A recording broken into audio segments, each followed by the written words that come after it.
En présence de 3 ministres, celle des Finances, le ministre de l'Économie et de la Planification et la ministre de l'Industrie et des Mines, la Caisse des dépôts et consignations CDC et Smart Capital en partenariat avec la Banque mondiale ont donné le lancement officiel du fonds Innovatech et ce le mercredi 22 février 2022.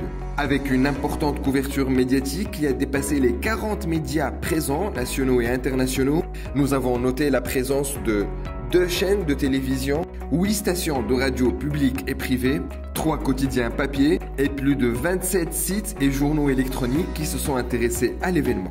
Quant aux retombées médiatiques et l'impact de cette conférence de presse sur les médias, nous avons enregistré plus de 90 feedbacks entre articles, podcasts radio ou passages télé. La chaîne Wataniya Première a dans ce sens consacré un reportage détaillé concernant le lancement du fonds Innovatech. Le contenu varié de l'événement a été repris au moins à 5 reprises sur les ondes de la radio Mosaïque FM, que ce soit sur leur site web ou dans les différentes émissions et rubriques. L'information la plus relayée a été le lancement même du fonds, sa valeur de financement, les conditions d'éligibilité et ses dispositifs. Plusieurs protagonistes de l'événement ont été à l'honneur dans les médias, à l'instar de Madame la directrice générale du CDC, Nejia Gharbi, qui est apparue sur la chaîne Wataniya Première, l'émission Expresso sur Express FM, sans oublier le journal Asabeh.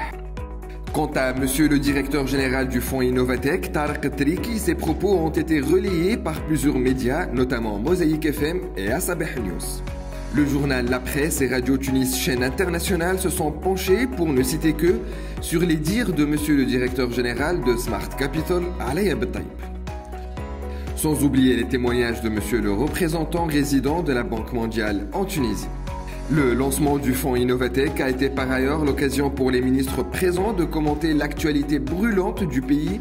Madame la ministre des Finances s'est prononcée sur les négociations en cours avec le FMI en affirmant qu'une délégation du fonds sera à Tunis ce mois-ci. Une information qui a fait la une pratiquement toute la semaine. Sans oublier les paroles de Madame la ministre de l'Industrie et des Mines qui a annoncé l'augmentation du prix des carburants. Entreprise Magazine s'est de son côté intéressé au message délivré par Monsieur le ministre de l'Économie et de la Planification à destination de la jeune diaspora tunisienne innovante et talentueuse. Même chose pour Madame la ministre de l'Industrie et des Mines qui, lors de son discours, a mis l'accent sur le processus de l'innovation en Tunisie et l'apport des jeunes compétences là-dessus.